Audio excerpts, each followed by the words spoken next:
तो दोस्तों आज मैं एक्सप्लेन करने वाला हूँ एक एग्जॉर्सिज्म बेस्ड हॉरर मूवी को जिसका नाम है एक्सीडेंटल एग्जॉर्सिस्ट। और अगर आपने अभी तक प्रेमिका परब था हॉरर मूवी साथ ही साथ ऐश नाम की एक बढ़िया स्पेस हॉरर फिल्म को नहीं देखा है जाकर देख लीजिए। उन दोनों ही वीडियोस का लिंक आपको नीचे पिन कमेंट में मिल जाएगा। अब ये जो एक्सीडेंटल एग्जॉर्सिस्ट फिल्म है ये थोड़ी वियर्ड सी है, आपको स्टार्टिंग में बिल्कुल समझ में नहीं आएगी, लेकिन एंड तक देखेंगे तो आपको थियरीज के चलते सारी चीजें अच्छे से समझ में आ जाएंगी। So make sure you watch till the end. तो चलिए अब बिना किसी देरी के चलते हैं सीधा वीडियो की तरफ।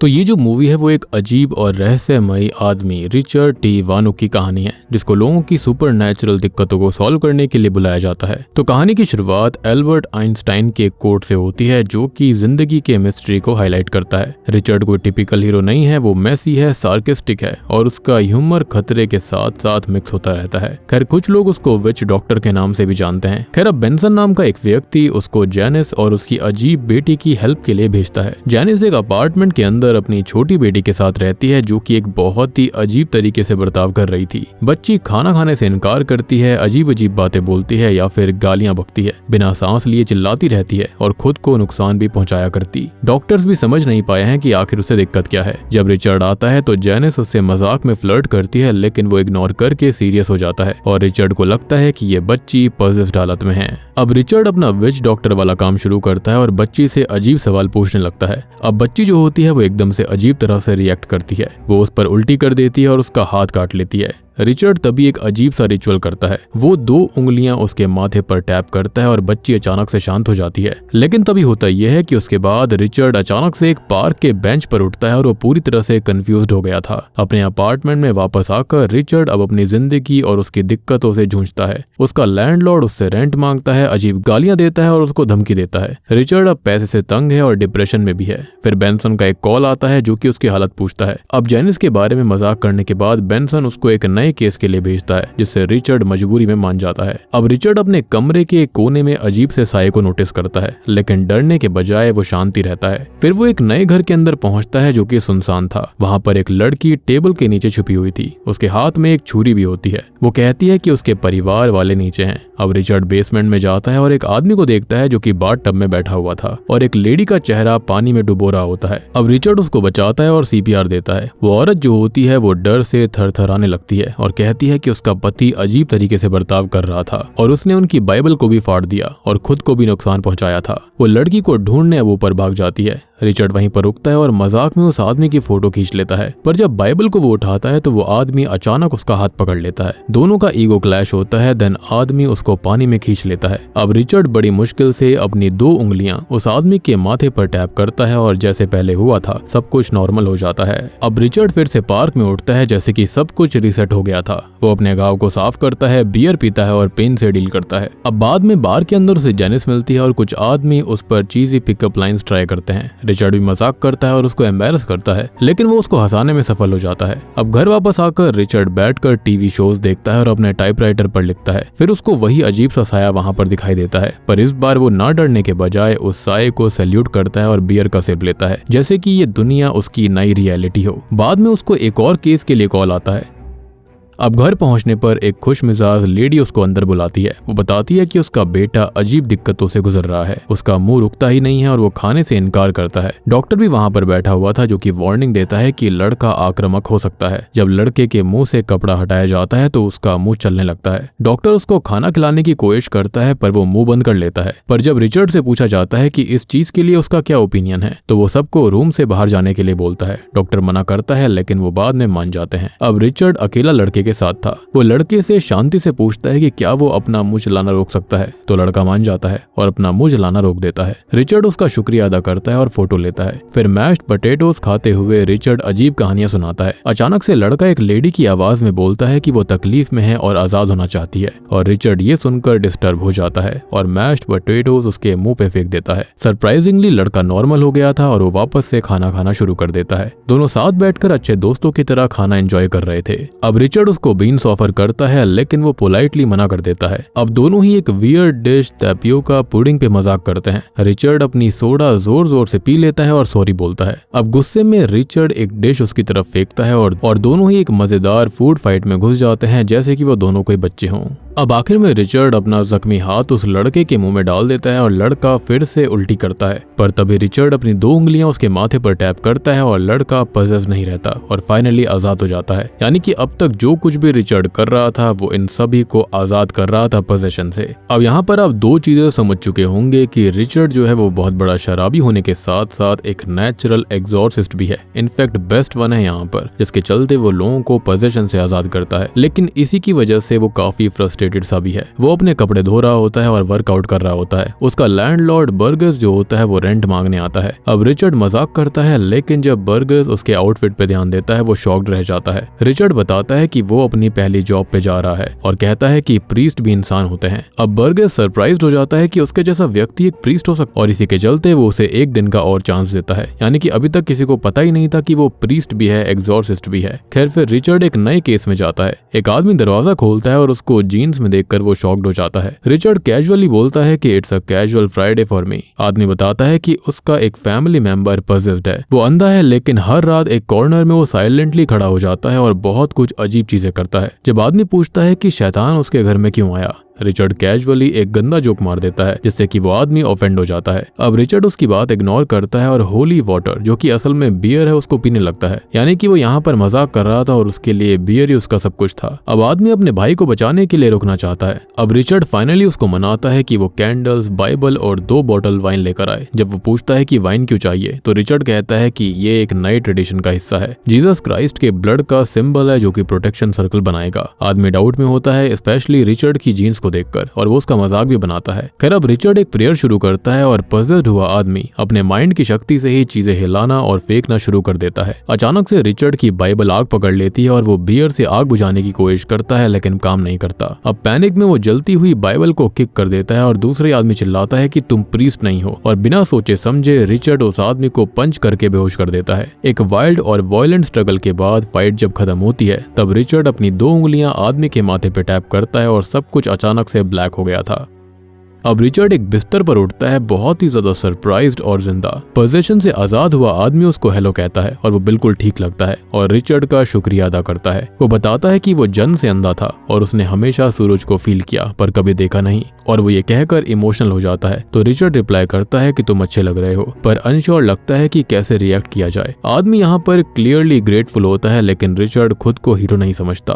अब रिचर्ड समझाने की कोशिश करता है। वो आदमी से कहता है कि वो कोई पंडित नहीं है, बस एक दारूबाज आदमी है। पर वो आदमी उसको बताता है कि जो उसने किया वो पावरफुल था। वो बोलता है कि उसके अंदर का डीमन प्रीस्ट का मजाक उड़ाता था और उनकी हिपोक्रेसी हैंडल कर सकता था। पर जब रिचर्ड ने उसको टच किया डीमन कंफ्यूज्ड हो गया और इसी वजह से आदमी को पता चला कि रिचर्ड कोई प्रीस्ट नहीं है। पर फिर भी आदमी मानता है कि रिचर्ड के पास एक नेचुरल गिफ्ट है। वो कहता है कि रिचर्ड एक हीलर है, एक ऐसी शक्ति के साथ जो कि दूसरों की हेल्प कर सकती है, और उसे नहीं पता कि ये गिफ्ट कहां से आया। शायद ये एक हायर पावर से आया होगा, पर वो श्योर है कि रिचर्ड को इसे और इस्तेमाल करना चाहिए। और वो एक और इम्पोर्टेंट बात पॉइंट आउट करता है कि तुम्हारे अपने डीमंस भी हैं, और रिचर्ड इस चीज पर क्वाइटली एग्री करता है, यानी कि उसके अंदर खुद की कुछ दिक्कतें जरूर थी। अब वो आदमी एक दर्द भरी बात शेयर करता है कि जब अंधेरा मेरे अंदर था मैंने सब कुछ याद रखा। ये बात सुनकर रिचर्ड पॉज होता है और गिल्टी दिखता है। अब रिचर्ड उस आदमी से ये बोलता है कि लोग पजेस्ड होने के दौरान सब कुछ याद रखते हैं, ये बात उसको नहीं पता थी। तभी वो आदमी उससे पूछता है कि क्या तुमने कभी किसी से ये बात पूछी, और ये सिंपल क्वेश्चन रिचर्ड को डीपली हिट करता है। अब सब्जेक्ट चेंज करने की कोशिश में रिचर्ड कहता है कि वो आदमी के भाई से ये पूछेगा कि उसे कुछ याद है या नहीं, यानी कि वो पंच वाली बात। खैर इसके बाद में ये दोनों हंसने लगते हैं। अब रिचर्ड आदमी का नाम पूछता है तो वो अपना नाम बताता है, जेरेमाया। अब रिचर्ड स्माइल करता है और कहता है कि ये एक अच्छा बिब्लिकल नेम है। जेरेमाया भी ये सुनकर स्माइल करता है। अब जब रिचर्ड जाने की तैयारी करता है तो जेरेमाया उसे याद दिलवाता है कि तुम इसके लिए बने हो, और रिचर्ड सर हिलाता है और कहता है कि मैं याद रखूंगा। यानी कि वो उसको यही कह रहा था कि ये गिफ्ट काफी इंपॉर्टेंट है और उसे लोगों की हेल्प करनी चाहिए क्योंकि बहुत से लोग पोजीशन में आ चुके हैं। अब तभी जेरेमाया का भाई पीछे से आकर रिचर्ड के ऊपर उल्टी कर देता है और एक बार फिर से रिचर्ड डर जाता है, पागल सा हो जाता है।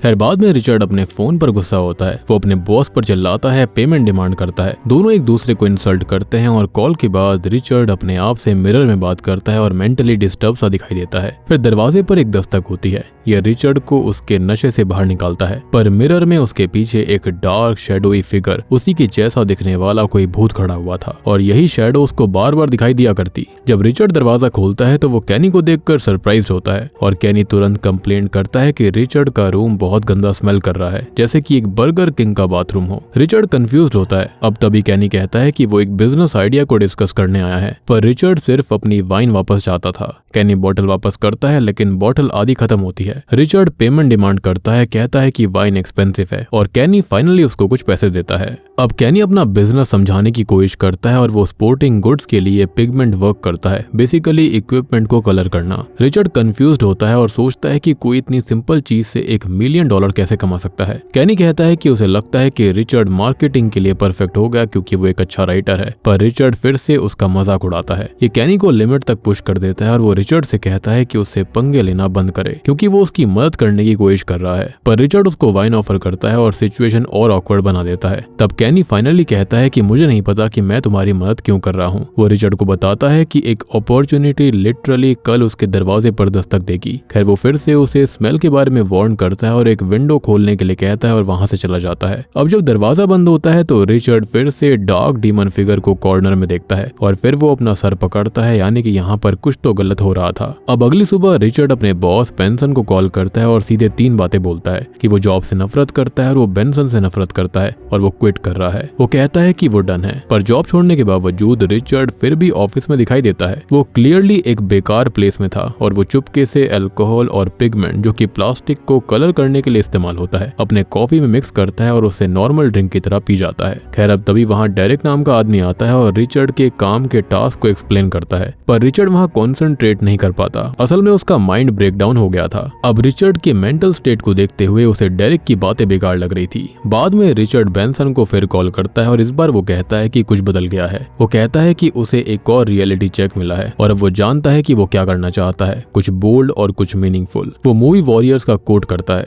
अगर हम इतने दूर आ गए हैं तो हम पूरा रास्ता भी नाप सकते हैं। सरप्राइजिंगली बेंसन इस चीज को सपोर्ट करता है और रिचर्ड को एक नई जॉब देता है, यानी कि क्लीन अप डिटेल। अब बेंसन कहता है कि वो रिचर्ड को वापस भेज रहा है, पर रिचर्ड को समझ नहीं आता कि वापस भेजना यानी कि बैक का मतलब है क्या। फिर रिचर्ड उस लड़की से मिलने जाता है जो कि हॉर्सेस पसंद करती थी। वो बेटर लगती है और वो उसको टाइटली हक करती है। अब बैकग्राउंड में जेनिस एक सिलाई मशीन पर साइलेंटली बैठी हुई थी, कंप्लीटली अनरेस्पॉन्सिव थी। लड़की एक्सप्लेन करती है कि जेनिस ऐसे ही कुछ दिनों से है। वो कहती है कि जेनिस उसकी बीमारी पकड़ चुकी है। रिचर्ड कामली कहता है कि मैं इसको ठीक कर सकता हूँ और लड़की उसे अपना टॉय हॉर्स देती है और रूम से चली जाती है। अब रिचर्ड जेनिस के साथ बैठता है पर पता चलता है कि वो पजेस्ड है। अब वो एक डीप और क्रीपी वॉइस में बोलती है और कहती है कि मुझे लगा वो रोने वाली लड़की कभी नहीं जाएगी। दोनों बातें करते हैं और रिचर्ड मजाक करता है कि वो काला कपड़ा सिल रही है जो कि स्टेन नहीं होता क्योंकि ब्लड वॉश करना मुश्किल होता है। पर जेनिस अपसेट हो जाती है, कहती है कि लोग उससे नफरत करते हैं। तो रिचर्ड कहता है कि तुम गलत हो, सब मुझसे नफरत करते हैं और ये उसका डार्क सेंस ऑफ ह्यूमर था।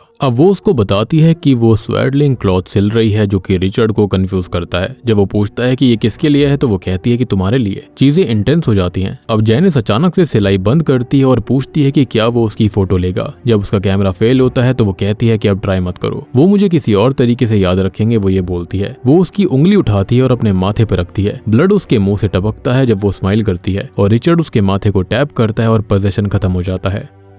अब बाद में रिचर्ड म्यूजिक सुनता है और सब पोजेशंस और एग्जॉर्सिज्म्स के बारे में सोचता है जो भी उसने किए थे। वो मेमोरीज के अंदर खो जाता है और हल्का सा स्माइल करता है। एंड आई बिलीव कि यहाँ पर पता है हुआ क्या था। जब स्टार्टिंग में वो जेनिस की बेटी का एग्जॉर्सिज्म करने के लिए आया था तो आई बिलीव कि उसको ही डीमन ने पजेस कर लिया होगा और वो एग्जॉर्सिज्म सफल नहीं हुआ होगा, जिसके बाद में डीमन उसको खाली ये झलकियां दिखा रहा था कि उसने ढेर सारे लोगों का एग्जॉर्सिज्म किया है और वो कितना अच्छा व्यक्ति है, लेकिन असल जिंदगी में ऐसा कुछ नहीं था। यानी कि यहाँ पर जो भी रिसेट हो रहे थे वो असल में उसके खाली माइंड में थे। एनीवेज अब फिर से रिचर्ड एक नए घर पे आता है और एक बूढ़ा आदमी दरवाजा खोलता है, गुस्से और शक में भरा हुआ था। वो कंप्लेन करता है कि उसका बेटा अजीब डरावने मास्क बनाता है और उसको इविल स्पिरिट्स का डर है। जब वो रिचर्ड की कैमोफ्लेज शर्ट देखता है वो पूछता है कि क्या वो मिलिट्री में था, तो रिचर्ड कहता है कि हाँ और बताता है कि वो एक 5 मिनट बाइबल सीडी सुनता है। बूढ़ा आदमी उससे कहता है कि उसके पास सिर्फ 5 मिनट है अपना काम करने के लिए और चला जाता है। अब घर के अंदर क्रीपी टॉयज वियर्ड आवाजें निकल रही होती हैं हैं। रिचर्ड मजाक करता है कि ये कितने डरावने लग रहे हैं। वो पजेस्ड हुए लड़के से बात करता है और सिचुएशन को हल्का लेने की कोशिश करता है, पर जब वो मास्क हटाता है तो उसका टेढ़ा मेढ़ा डरावना चेहरा देखकर वो शॉक्ड रह गया था। अचानक से लड़का बोलता है कि रोशनी लाने का एक ही तरीका है, यानी कि जलना। देन रिचर्ड उसके माथे पे उंगलियां टैप करता है ताकि उसको आजाद कर सके, पर चीजें और बिगड़ जाती हैं। रिचर्ड और ज्यादा मेंटली स्ट्रेस्ड आउट होने लगता है। अब वो एक बार में लड़की से बात करता है और कहता है कि वो हीलिंग में इंटरेस्टेड है। लड़की मजाक में पूछती है कि क्या वो जीसस क्राइस्ट है, और वो अपने डार्क ह्यूमर से जवाब देता है।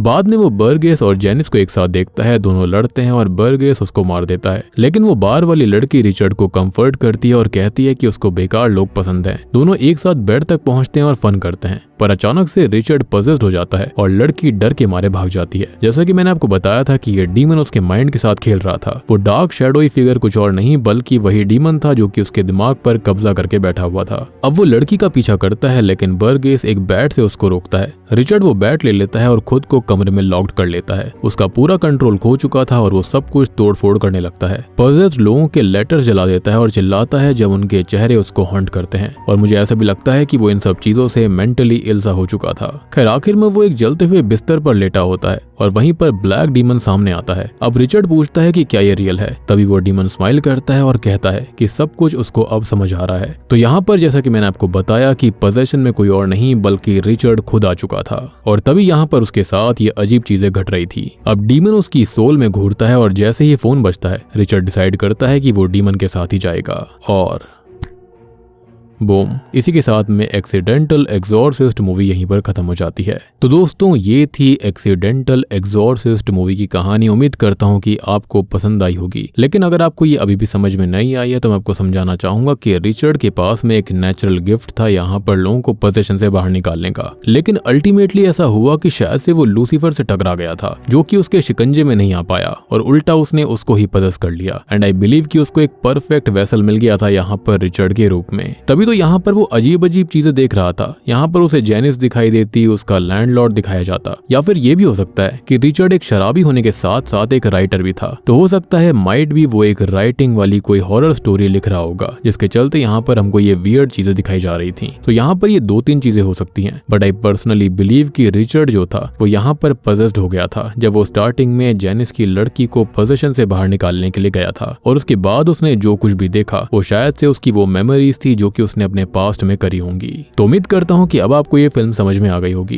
एंड आई नो कि ये मूवी थोड़ी वियर्ड सी है, लेकिन जो इसका कॉन्सेप्ट है उससे मुझे यही समझ में आया है कि यहाँ पर पक्का यही सारी चीजें हुई होंगी। तो वीडियो पसंद आई हो तो लाइक कर देना, चैनल के ऊपर नए हो तो सब्सक्राइब कर लीजिए, और अगर आपने अभी तक प्रेमिका परब थाई हॉरर मूवी नहीं देखी है जाकर देख लीजिए, काफी इंटरेस्टिंग फिल्म है। उसका लिंक आपको नीचे डिस्क्रिप्शन, पिन कमेंट दोनों में मिल जाएगा। तो मैं आप सबको मिलता हूँ अगली वीडियो के साथ में, तब तक के लिए